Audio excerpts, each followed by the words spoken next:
goes. But then we get into chapter 6. On that night, the king could not sleep. Haman had a good rest, but the king not so much. And the king gave orders to bring the book of memorable deeds, the Chronicles, and they were read before the king. A verse from Psalm 127. It is in vain that you rise up early and go late to rest, eating the bread of anxious toil, for he gives to his beloved sleep. Now, the king is squarely in God's hand, but God did not give the king sleep because he had this particular situation in mind. We don't know if at that banquet they had too much to drink, which would have put him in real good position to go to sleep. We don't know if she fed him pepperoni and he couldn't sleep because of that. We don't know what caused it other than it was God's hand.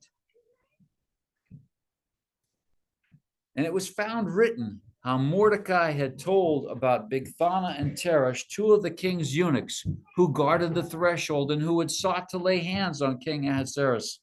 And the king said, "What honor or distinction has been bestowed upon Mordecai for this?" The king's young men who attended him said, "Nothing has been done for him." And so there's Mordecai, and there's Haman, and there's Mordecai, but that's not what Mordecai looked like on that particular day. He looked more like that. This is that following morning. Haman wakes up.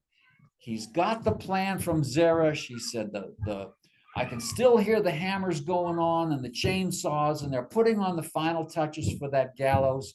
I'm going to walk into the king and I'm going to say, "King, we need to kill Mordecai. And I'm going to tell the king that we're going to kill Mordecai." So he's walking towards the court, and what does he see? The other people are all bowing down, just like King said. And there's Mordecai, the object of all of his grief, sitting there in sackcloth and ashes. And he's thinking, all this is worth nothing to me. I have these guys bowing down to me. I don't need that. As long as that guy won't bow down, all this other stuff is meaningless. So the king said, "Who was in the court?" Of all the people that could be out in the court, the nobles, the generals, the guards, here's Haman stomping down the marble floors, coming to the courtroom to tell king that he's going to kill Mordecai. Who's in the court? Now, Haman had just entered the outer court of the king's palace. He had just entered. Only God could pull this off like this. He just entered into the outer courts to speak to the king about having Mordecai hanged on the gallows. He was going to tell the king. And the king said, "Who is in the court?" Now, Haman had just entered the outer court of the king's palace to speak to the king about having Mordecai hanged on the gallows that he had prepared for him. And the king's young men told him, "Haman is there standing in the court." And the king said, "Let him come inside. Let him come in." So Haman came in. And before Haman had a chance to talk to the king about Mordecai, the king started the conversation. And the king said to him, "What should be done to the man whom the king delights to honor?" Now, keep in mind, Haman is full of himself, Haman the Magnificent. And so Haman is thinking to himself, well, who else would he want to honor other than me? And Haman said to the king, "For the man whom the king delights to honor, let royal robes be brought, which the king has worn, and the horse that the king has ridden, and on whose head a royal crown is set. And let the robes and the horse be handed over to one of the king's most noble officials." He's not thinking about handing them to him. He's thinking about handing them to number two. "And let them dress the man whom the king delights to honor. And let them lead him on the horse through the square of the city, proclaiming before him, 'Thus shall it be done to the man whom the king delights to honor.'" Then the king said to Haman, hurry, take the robes and the horse that you have said, and do so to Mordecai the Jew who sits at the king's gate. Leave out nothing that you have mentioned. So Haman took the robes and the horse, and he dressed Mordecai and led him through the square of the city, proclaiming before him, thus shall it be done to the man whom the king delights to honor. So there's Haman, thus shall it be done to the man whom the king delights to honor. Now, if Mordecai had a sense of humor, and if Haman wasn't shouting, with all the exuberance that he was supposed to, I could see Mordecai leaning down from that horse and say, Haman, what did you say? I said, let it shall be done to the man whom the king delights to honor. And he got to parade Mordecai in front of all those other people that were bowing down to Haman. He may have had to go by his own house and by his own gallows as he was marching through the city with this guy. So shall it be done to the man whom the king delights to honor. And then Mordecai returned to the king's gate. Keep in mind, Mordecai started in sackcloth and ashes. He's riding on the king's horse in the king's robe, and he's thinking, all this is worth nothing to me. We just had Haman with that quote, all this is worth nothing to me, when he's thinking of the riches that he had. And now here's Mordecai's thinking, all this is worth nothing to me, this day of parade, because my people are going to die. And then he returns to the king's gate. He's back to his watch position. He's back to his waiting on the Lord position. Then Mordecai returned to the king's gate. The king, right now, the king's sitting in his throne room, and he's thinking, life is good. I've married the most wonderful woman. She put together the most wonderful meal for me. I didn't have a good night's rest last night, but that Haman, what a great guy. He came in and he gave me the best advice on what to do for a guy that I'd like to honor. And I can imagine he's out there right now just ripping up the city saying, this is what should be done to the man that the king wants to honor. What's going through the queen's mind right now? She fed Haman and she fed the king the night before. She's certainly very nervous because she's going to be making this request. On top of that, she's preparing, or her maids or whoever, they're preparing this meal, they're preparing this feast. So just like a woman, she's able to multi-process. She's got the food going on. She's got the speech that she's about to make. She's got, even though the book doesn't mention it, she's got a whole lot of prayer going on. And she's oblivious to what's happening right now outside the court with Mordecai and Haman. The people are in confusion. Keep in mind, the Jews were allowed to go back to Jerusalem roughly 50 years prior. Most of them chose to hang around. They're in the neighborhood. They're fruitful. They're contributing. They're good people. And then the edict comes out that they're going to kill them, and the city went into confusion. I'm sure they figured out it was all Haman's doing, and Haman is the prime minister. And now Haman's leading the horse and Mordecai through the city. They're confused. But Haman hurried to his house, mourning and with his head covered. That's interesting because we're going to read later on that the servants are going to cover his head as part of the death sentence. And he's already covering his head. He's in mourning because he went to the king with the intention of telling the king to murder Mordecai. And he's coming back saying, I had to honor Mordecai. And Haman told his wife Zeresh and all his friends everything that had happened to him. He was knocked off his horse, if you will. Then his wise men and his wife Zeresh said to him, If Mordecai, before whom you have begun to fall, is of the Jewish people, you will not overcome him, but will surely fall before him. Now, that word if is an interesting word. Sometimes it's translated as if, meaning conditional, and sometimes it's translated like since or because. And I'm looking at that word right now saying, because Mordecai is of the Jewish people, you're in deep trouble. While they were yet speaking with him, the king's eunuchs arrived and hurried to bring Haman to the feast that Esther had prepared.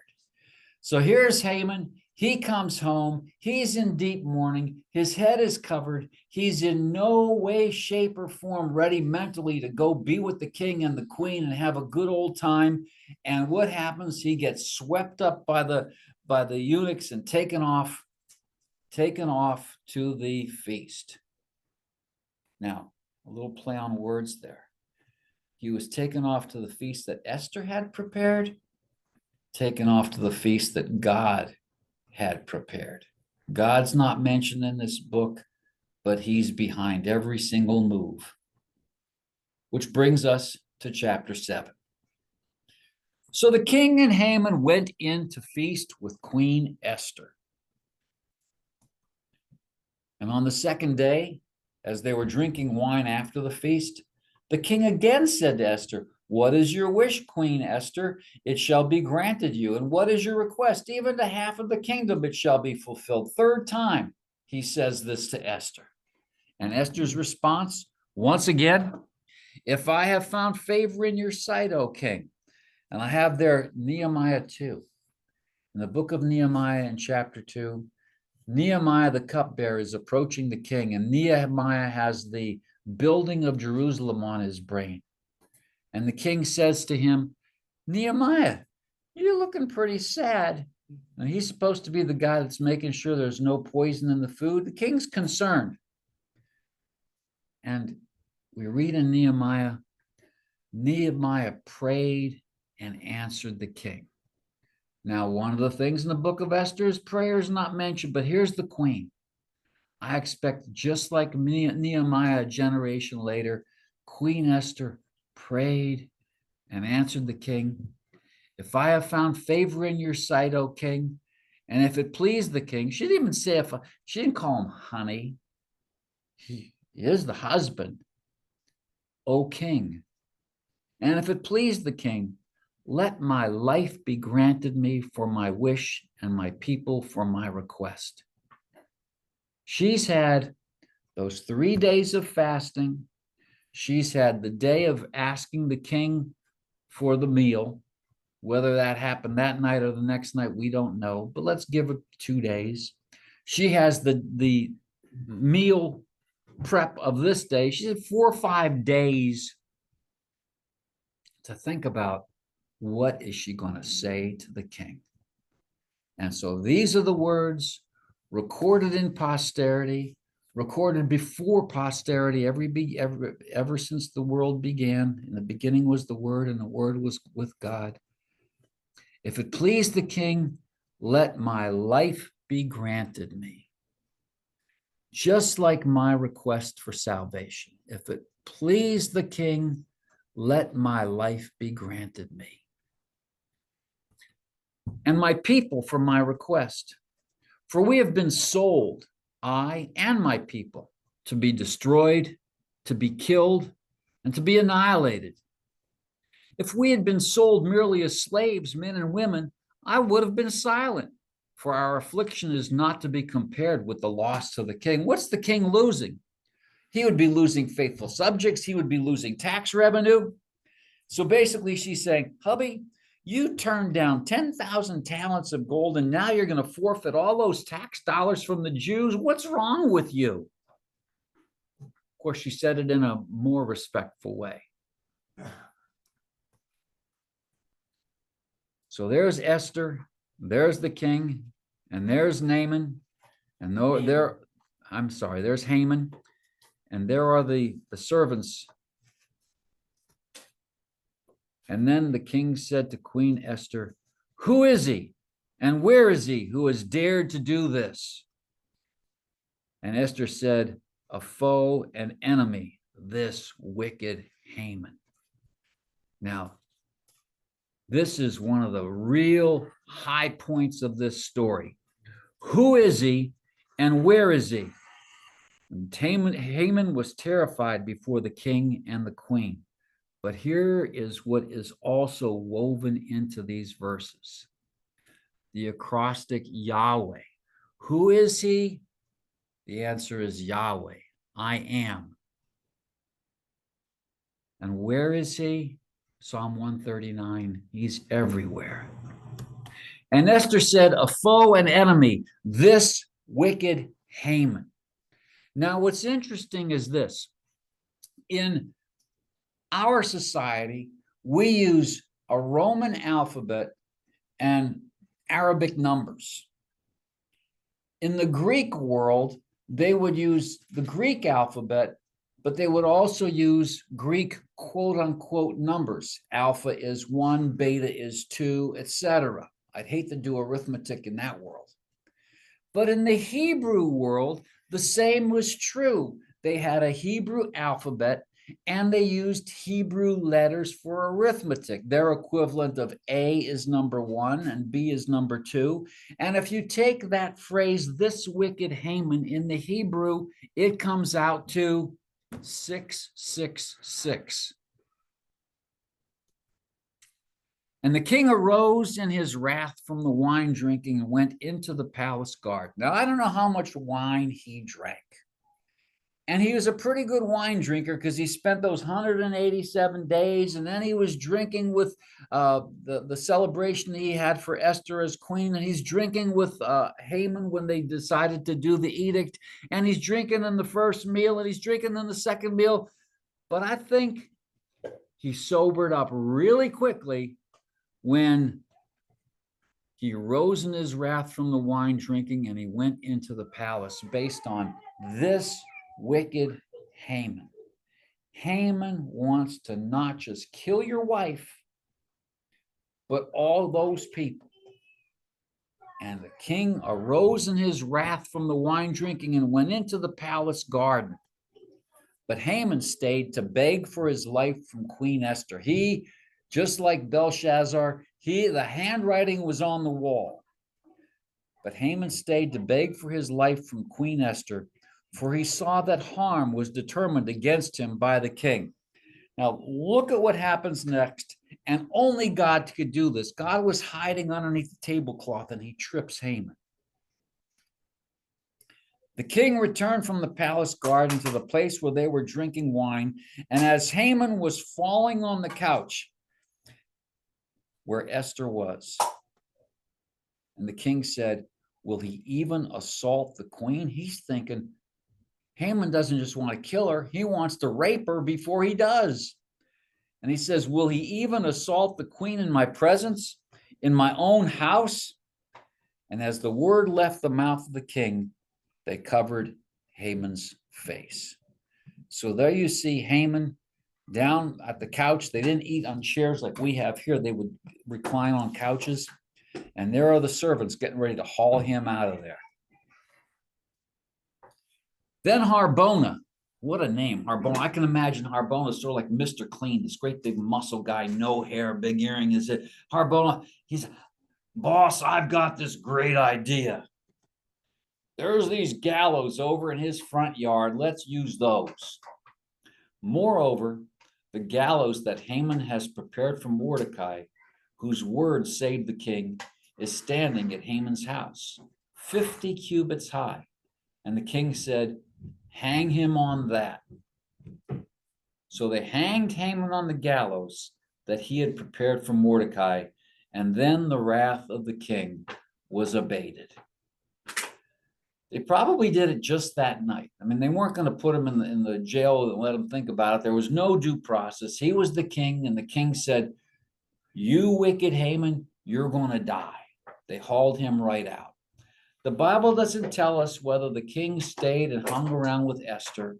I can only imagine that he did. I can only imagine that there was a great degree of comfort that was there. But I could also imagine that there was some trepidation there because the law does not get revoked. There's some ups and downs in Esther. So here we have Xerxes, Ahasuerus. He's up at that first party. He's down at his defeat of the Salamis.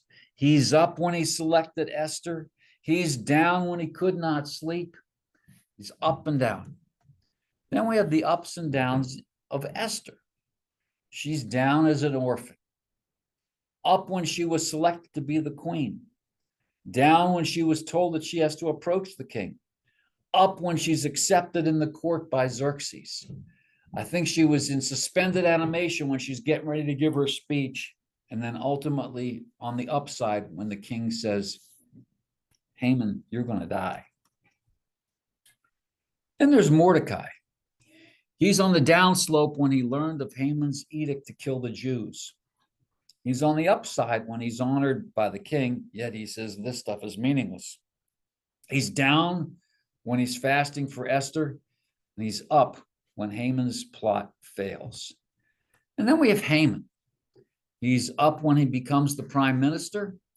He's down when Mordecai would not bow to him. He's up again with his plot to destroy the Jews. He's down when he has to march Mordecai through the capital city. He's up when he's invited to dine with the king and queen, not just once, but twice. And he's down in the end.